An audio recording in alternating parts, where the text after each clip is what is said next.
Governor Sanwo-Olu set to inaugurate Demorin Road, 2 others in Kushofe local government area. Federal government launches digital certification to boost workforce skills in the country. On the foreign scene, President Donald Trump issues last warning to Hamas as United States confirms direct hostage talks. And in sport, Nigeria's handball teams begin training ahead international tournaments. Now the details. I am Dele Agadumo. Lagos State Governor Babajide Sanwo-Olu is set to hand over another set of projects to Lagosians with the inauguration of Demorin Road in Koshofe local government area. Also to be unveiled are 2 other roads, Agidi and Church Street in the Agboiketo local council development area. Governor Sanwo-Olu said the roads will serve as alternative links to the 3rd Axial Road with Ikorodu Road and also boost connectivity and make life more comfortable for citizens. Commissioner for Information and Strategy, Benga Motosho, in a statement said, given the strategic economic importance of these roads, the administration of Governor Sanwo-Olu and Deputy Governor Obafemi Hamzat approved the total rehabilitation and upgrade of the roads to a standard that will stand the test of time. The Lagos State Office for Disability Affairs, LASODA, has urged the Public Service Staff Development Center, PSSDC, to incorporate inclusion and diversity into their training curriculum to ensure that discussions around disabilities become a top priority in all aspects of society. Speaking during a courtesy visit to the center in Magodo, General Manager of LASODA, Adenike Oyetunde Lawal, emphasized the importance of educating all ministries, departments and agencies on the significance of inclusion. Oyetunde Lawal stated that the topic of inclusion must start with government offices and gradually spread across Lagos State and beyond. She also commended the PSSDC for installing ramps to improve accessibility for persons with disabilities, noting that the initiative demonstrates the center's commitment to addressing the needs of the disability community. In its continuous efforts to address sewage management challenges, the Lagos State Wastewater Management Agency has carried out an on-site assessment of the Okeafa Wastewater Treatment Plant. The wastewater treatment plant is one of the publicly owned infrastructure of the state government for collecting and treating sewage and wastewater in the Okeafa low-cost housing estate and environment. The team, led by its general manager, Adefemi Afolabi, was received by the president of the Okeafa Residents Association, Fatai Oloko, and other key members of the association. Afolabi stated that the purpose of the visit was to evaluate the current condition of the wastewater facility and engage directly with the estate executives on probable solutions. He highlighted the importance of sustainable government investments, saying without a structured payment mechanism, rehabilitation efforts would be unsustainable in the long run. Lagos State Attorney General and Commissioner for Justice, Lawal Pedro, has been honored as an honorary executive member of the Society for Notaries Public as part of recognition of his commitment to advancing notarial practice in Nigeria. Pedro was conferred with the award during a courtesy visit to the Ministry of Justice, Alausa, Ikeja, by a delegation from the Society of Notaries Public led by Marlis Allen. The Commissioner commended the organization's efforts in exchanging governance and professional standards in notarial services.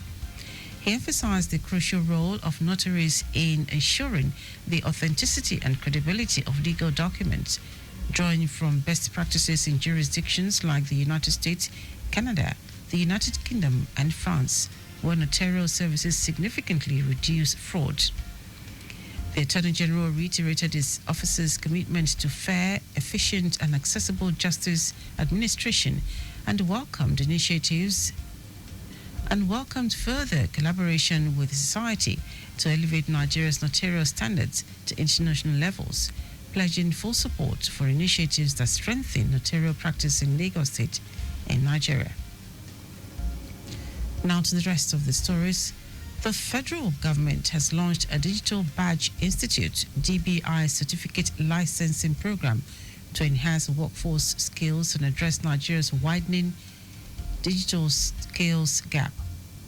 During the unveiling of the program on the Lagos campus of the institute, DBI President and CEO David Desa highlighted the importance of establishing the initiative in Nigeria as a frontrunner in digital transformation. Desa said the program aims to equip individuals and organizations with globally recognized ICT certifications, improving employability and driving economic growth in the digital economy. He said the program is designed to provide access to high-quality, industry-recognized training that will empower individuals, close the skills gap, and strengthen Nigeria's workforce. Desa explained that DBI, a subsidiary of the Nigerian Communications Commission, has been at the forefront of ICT education in Nigeria and is licensed by the International Telecommunications Union. President Bola Tinubu has approved the appointment of Temitola Adekunle Johnson as the Special Advisor to the President on Job Creation and Micro, Small and Medium Enterprises (MSMEs) in the Office of the Vice President. President Tinubu also approved the appointment of Uju Anwuka as the Senior Special Assistant to the President on Public Health, also in the Office of the Vice President. Senior Special Assistant to the President on Media and Communications in the Office of the Vice President, Stanley Nkwacha, in a statement in Abuja, said both appointees previously held similar roles within the Vice President's office. He said the appointment aligned with the administration's renewed hope agenda, particularly in the areas of job creation, small business development, and public health. Now to foreign news.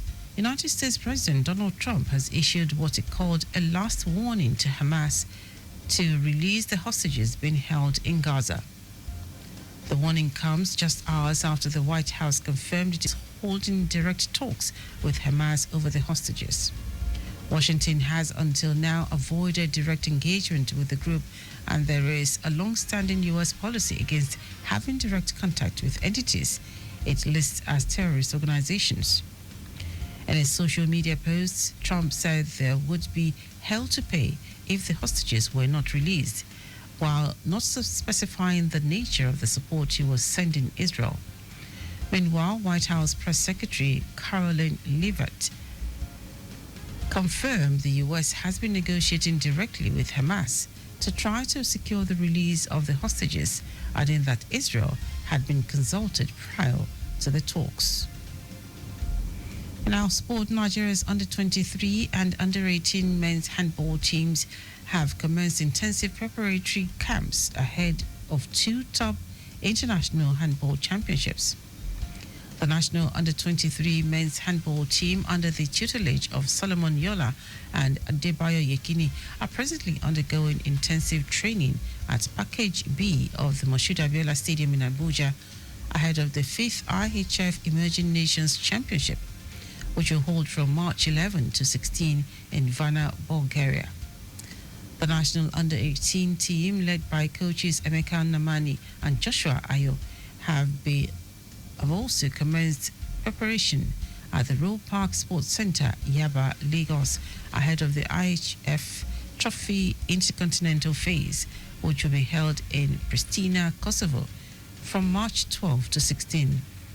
The IHF Emerging Nations Championship is organized by the International Handball Federation for countries participating in the 4-year plan of the European Handball Federation and some of the best-ranked countries that did not qualify for the World's Men Handball Championship. Meanwhile, President of the Handball Federation of Nigeria, Samuel Ocheho, has reiterated the Federation's commitment to restoring Nigeria's place in the global handball community. And that ends the news at 10. Just before we go, stay alive, make use of pedestrian bridges where available. You can follow us and like all our various social media platforms: X at Traffic Radio 961, Facebook Lagos Traffic Radio 96.1 FM, Instagram Lagos Traffic Radio 961. Subscribe and watch your news and programs live on YouTube at Traffic Radio 961. You can also visit our website www.trafficradio961.ng. Did you know that the Sowolo administration upgraded 2 higher institutions to universities? You can get more details on the Lagos State Government website. To end the news are the highlights of the major stories. Lagos State Governor Babajide Sanwo-Olu is set to hand over another set of projects to Lagosians with the inauguration of Demorin Road in Koshofe local government area. The federal government has launched a Digital Badge Institute (DBI) certificate licensing program to enhance workforce skills and address Nigeria's widening digital skills gap. We also told you that United States President Donald Trump has issued a last warning to Hamas to release the hostages being held in Gaza. And in sports, Nigeria's under-23 and under-18 men's handball teams have commenced intensive preparatory camps ahead of 2 top international handball championships. For contact with the newsroom, send a message to info@trafficradio961.ng. That is news broadcast compiled by Mojid Ololade. I am Dele Agadumo. Good morning. Thank you for listening.